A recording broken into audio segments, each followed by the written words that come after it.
사도행전 1장 1절에서부터 11절 말씀입니다. 데오빌로여, 내가 먼저 쓴 글에는 무릇 예수께서 행하시며 가르치시기를 시작하신부터 그가 택하신 사도들에게 성령으로 명하시고 성천하신 날까지의 일을 기록하였노라. 그가 고난받으신 후에 또한 그들에게 확실한 많은 증거로 친히 살아계심을 나타내사 40일 동안 그들에게 보이시며 하나님 나라의 일을 말씀하시니라. 사도와 함께 모이사 그들에게 분부하여 이르시되 예루살렘을 떠나지 말고 내게서 들은 바 아버지께서 약속하신 것을 기다리라. 요한은 물로 세례를 베풀었으나 너희는 몇 날이 못되어 성령으로 세례를 받으리라 하셨느니라. 그들이 모였을 때 예수께서 여쭈어 이르되 주께서 이스라엘 나라를 회복하심이 이때니까 하니 이르시되 때와 시기는 아버지께서 자기 권한에 두셨으니 너희가 알 바 아니요 오직 성령이 너희에게 임하시면 너희가 권능을 받고 예루살렘과 온 유대와 사마리아와 땅끝까지 이르러 내 증인이 되리라 하시니라. 이 말씀을 마치시고 그들이 보는데 올려져 가시니 구름이 그를 가리어 보이지 않게 하더라. 올라가실 때에 제자들이 자세히 하늘을 쳐다보고 있는데 흰옷 입은 두 사람이 그들 곁에 서서 이르되 갈릴리 사람들아 어찌하여 서서 하늘을 쳐다보느냐. 너희 가운데서 하늘로 올려지신 이 예수는 하늘로 가심을 본 그대로 오시리라 하였느니라. 아멘. 사도행전은 누가가 기록했습니다. 누가는 수리아 안디옥 출신의 의사였다고 합니다. 누가는 누구보다도 수려한 헬라어 문체로 당시에 높은 직위에 있던 데오빌로 각하에게 편지를 썼습니다. 두 통의 편지를 썼는데 누가복음과 사도행전입니다. 1절 말씀에 나오는 먼저 쓴 글은 누가복음에 해당합니다. 누가복음에는 예수 그리스도의 행하신 사역과 제자들을 가르치시고 죽으시고 부활하셔서 성령으로 명령하시며 성천하신 일까지 기록했다고 밝히고 있습니다. 3절 말씀에 보면 예수님께서 부활하시고 40일 동안 이 땅에 계셨습니다. 그동안에 일어난 감동적인 이야기가 많습니다. 그 중에 제가 좋아하는 이야기가 있습니다. 요한복음 21장에 나오는 이야기인데 갈릴리 바다에서 아침에 고기 잡는 제자들에게 예수님께서 나타나신 이야기입니다. 시몬 베드로가 밤새도록 고기를 잡으려고 했지만 한 마리도 잡지 못했습니다. 그때 예수님께서 나타나셨습니다. 예수님께서 얘들아 너희에게 고기가 있느냐 하고 물었습니다. 베드로가 없나이다 라고 대답했습니다. 예수님께서 그물을 배 오른편에 던지라 하고 했습니다. 시몬 베드로가 그물을 배 오른편에 던졌습니다. 그런데 놀랍게도 고기가 많아서 그물을 들어 올릴 수 없을 정도로 많이 잡혔습니다. 이때 고기를 세어보니 153마리였다 하고 성경 말씀은 밝히고 있습니다. 예수님께서 미리 해변에서 숯불을 피우고 계셨습니다.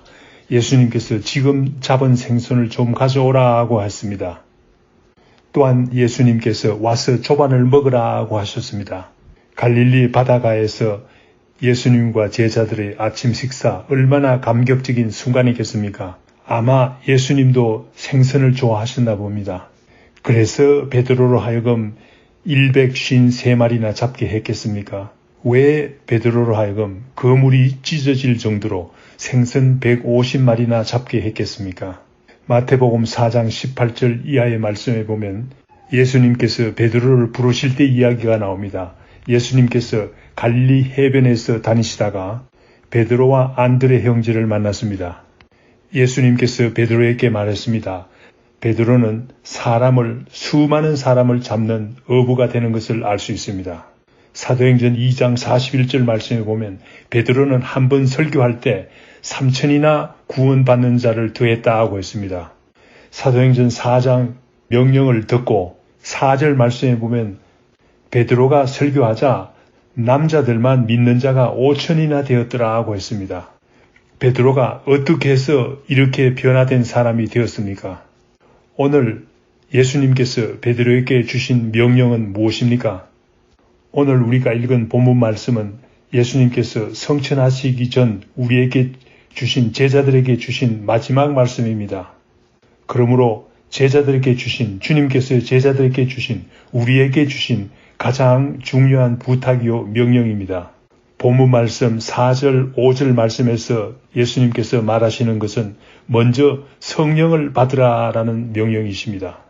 예수님께서 명령하신 것은 하나님 아버지께서 약속하신 것을 받기 전에는 예루살렘을 떠나지 말라고 했습니다.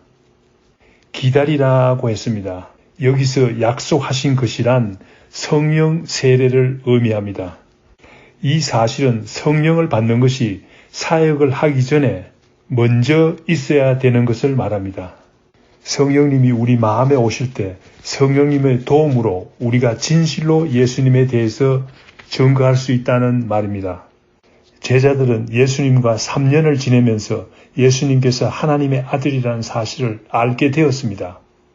그러나 예수님이 하나님의 아들이라는 사실을 다른 사람에게 담대하게 증거하지 못했습니다. 이 사실을 담대하게 증거하기 시작한 것은 성령 세례를 받고 난 후의 일이었습니다. 이와 같이 예수님이 하나님의 아들이라는 사실을 담대하게 증거하기가 쉽지 않습니다. 전도하기가 쉽지 않습니다. 전도라는 것은 예수 그리스도께서 하나님의 아들이라는 사실을 증거하는 것인데 증거하기 위해서는 예수 그리스도가 하나님의 아들이라는 사실을 지식을 많이 배우는 것도 중요한 일입니다. 성경의 어떤 곳에 어떤 진리의 말씀이 있다는 것을 알 필요가 있습니다. 그러나 중요한 것은 성령 세례를 받아야만 우리가 진실로 다른 사람에게 예수 그리스도에 대해서 증거할 수 있습니다. 담대하게 증거할 수가 있습니다. 사도행전 5장 32절 말씀에 보면 우리는 이 일의 증인이요 하나님이 자기에게 순종하는 사람들에게 주신 성령도 그러하니라 라고 했습니다. 이 말씀은 우리가 증거하는 것이 아니라 성령님께서 증거한다는 말입니다. 지식이 좀 부족해도 성령 세례를 받으면 담대하게 전도할 수 있습니다. 우리나라 초대교회 시절에 최봉석 목사님이 계셨습니다. 신학교는 일찍 졸업을 했지만 실력이 부족해서 목사 안수를 받지 못해서 늘 낙방했습니다. 시험만 보면 낙방했어요. 그러나 이분은 예수 천당이라는 간단한 메시지로 누구보다도 많은 전도를 했습니다. 그래서 이분의 별명이 최권능 목사입니다. 아무리 지식이 많아도 전도하지 못하는 사람이 많습니다. 그러나 성령 세례를 받을 때 예수 그리스도가 하나님의 아들이라는 사실을 담대히 증거할 수 있는 것입니다. 본문 말씀 5절 말씀에 나오는 요한의 세례는 회개를 의미합니다. 회개함으로 하나님과 올바른 관계가 형성이 됩니다. 그러나 성령 세례를 통해서는 하나님께서 주시는 능력을 받는 것을 의미합니다. 다니엘 12장 3절 말씀에 보면 지혜 있는 자는 궁창의 빛과 같이 빛날 것이요 많은 사람을 옳은 대로 돌아오게 한 자는 별과 같이 영원토록 비추리라 라고 했습니다. 여기서 말하는 지혜 있는 자는 어떤 자를 말합니까? 전도하는 자를 말하는 것입니다. 많은 사람을 옳은 대로 돌아오게 한 자는 어떤 사람입니까? 전도를 많이 한 사람을 말합니다. 그런데 전도를 많이 하기 위해서는 성령 세례를 받아야 한다는 말입니다. 그러므로 지혜 있는 자는 누굽니까? 많은 사람을 옳은 대로 돌아오게 한 자는 누굽니까? 성령 세례를 받은 사람이라는 말입니다. 6절 말씀에 예수님께 제자들이 묻습니다. 주께서 이스라엘 나라를 회복하심이 이때니까 라고 물었습니다. 이때 예수님께서 뭐라고 했습니까? 때와 기한은 아버지께서 자기 권한에 두셨으니 너희 알 바가 아니오 라고 대답했습니다. 세상 종말이 오고 우리가 전도할 수 없는 때가 옵니다. 때와 기한이 차서 하나님 나라가 도래하면 더 이상 전도할 필요가 없겠죠. 그러나 마태복음 24장 36절 말씀에 보면 그러나 그날과 그때는 아무도 모르나니 하늘의 천사들도 모르고 아들도 모르고 오직 아버지만 아시느니라 라고 하셨습니다. 제자들은 하루빨리 이스라엘이 회복되기를 기다리고 있었습니다. 모든 것이 끝나서 더 이상 구차하게 살 필요가 없을 때를 기다리고 있었습니다. 그날이 빨리 왔으면 좋겠다고 애타게 기다렸을 것입니다. 오늘에도 신자들이 어려울 때는 예수님께서 재림하시기만을 기다립니다. 제가 아는 어떤 사람은 고등학교 다닐 때 너무나 어려운 일들이 많아서 하늘만 쳐다보고 주님 오시기만을 기다렸다고 합니다. 이 일이 뜻대로 잘 안 되더라도 주님께서 오시면 모든 문제가 다 해결되니 주님 오시기만을 기다릴 수 있습니다. 그러나 오늘 말씀해 보니 주님께서 언제 오시느냐 하는 것은 제자들이 알 바가 아니라고 주님께서 대답하셨습니다. 우리가 알 바가 아니라는 말입니다. 종말론적 신앙은 건전한 신앙입니다. 주님께서 다시 오셔서 심판하신다는 신앙은 건전한 신앙입니다. 그러나 주님 오시기만을 기다리며 아무것도 하지 않는, 전도하지 않고 기다리는 것은 올바른 신앙인의 태도가 아닙니다. 그러면 무엇을 해야 됩니까? 8절 말씀에 보니 오직 성령이 너희에게 임하시면 너희가 권능을 받고 예루살렘과 온 유대와 사마리아와 땅끝까지 이르러 내 증인이 되리라 하시니라. 증인이 되라는 말입니다. 증인이 된다는 말은 전도하라는 말입니다. 전도하는 것을 증인이 된다고 말합니다. 그런데 주님의 증인이 되기가 쉽지 않습니다. 증인이라는 말은 원래 원어로 말투스입니다. 말투스라는 말은 오늘날 순교자라는 말이 되었습니다. 그렇습니다. 증인이 되기가 순교자가 되는 것 같이 어려운 일입니다. 이 어려운 일을 어떻게 합니까? 성령을 받을 때 우리가 권능을 받게 됩니다. 8절 말씀에 나오는 권능이라는 말은 두나미스라는 말인데, 두나미스 즉 권능이라는 말은 하나님께로 오는 인격적인 힘이요 초인간적인 능력입니다. 그러니 우리가 힘이 부족해도 하나님께서 주시는 능력을 받을 때에 인간이 할 수 없다고 생각되는 일도 할 수 있는 것입니다. 빌립보서 4장 13절 말씀에 보면 내게 능력 주시는 자 안에서 내가 모든 것을 할 수 있느니라 라고 했습니다.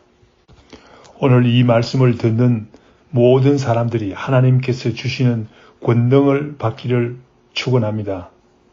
그래서 믿지 않는 사람에게 전도할 수 있게 되기를 축원합니다. 저도 하나님께서 주시는 특별한 권능을 받기를 원합니다. 그래서 전도를 많이 하기를 원합니다. 올해에 153사람에게 전도하기를 원합니다. 8절 말씀에서 예수님께서 주신 교훈을 잘 살펴보니 먼저 예루살렘에서 증인이 될 것을 제자들에게 말씀하셨습니다. 제자들이 잘 알고 있는 예루살렘부터 전도할 것을 말씀하신 것입니다. 그 다음이 온 유대 땅이고 그 다음이 사마리아 땅이었습니다. 그 다음이 땅끝입니다. 우리 주위에 있는 사람부터 전도해야 되겠습니다. 우리 교회의 첫째 되는 전도 사명은 글렌데일과 그 인근 지역입니다. 그 다음이 세계 선교가 되겠습니다. 9절 말씀에 예수님께서 제자들이 보는 가운데 올리어져 가셨다고 합니다. 성천하셨다고 합니다. 구름이 예수님을 가려 더 이상 보이지 않게 되었습니다. 10절 말씀에 보니 제자들이 예수님이 가신 하늘만 쳐다보고 있었습니다. 그때 흰 옷 입은 두 사람이 나타났다고 했습니다. 천사들입니다. 천사들이 말하기를 갈릴리 사람들아 어찌하여 서서 하늘만 쳐다보고 있느냐? 하늘로 올라간 예수님은 하늘로 가심을 본 그대로 다시 오신다고 합니다. 예수님께서 오실 때는 심판주로 오시기로 되어 있습니다. 그때까지 우리는 전도를 많이 해야 되겠습니다. 다니엘 12장 3절 말씀과 같이 진실로 지혜 있는 자가 되어야 되겠습니다. 진실로 많은 사람을 옳은 대로 돌아가게 한 사람이 되어야 되겠습니다. 예수님께서 베드로에게 내가 사람을 낚는 어부가 되게 하리라 라고 말씀하신 것이나 베드로가 그물을 던졌을 때 물고기를 153마리나 잡게 하신 그 이유도 많은 사람들에게 전도하라는 말씀이 아니겠습니까? 예수님께서 오늘 본문 말씀을 통해서 저희들에게 주신 마지막 명령도 성령을 받고 전도 많이 하라는 말씀이 아니겠습니까? 다 같이 기도하겠습니다. 주님, 저희들은 진실로 연약한 사람들입니다. 전도할 수 없는 사람들입니다. 능력이 부족해서 전도할 수 없는 사람입니다. 그러나 우리가 성령을 받을 때, 성령 세례를 받을 때 우리가 권능을 받는다고 했습니다. 전도할 수 있는 능력을 받게 된다고 말했습니다. 우리가 성령의 세례를 받게 주님께서 인도하여 주시옵소서. 전도할 수 있는 능력을 받게 하여 주시옵소서. 이 모든 말씀 예수님 이름으로 기도드립니다. 아멘.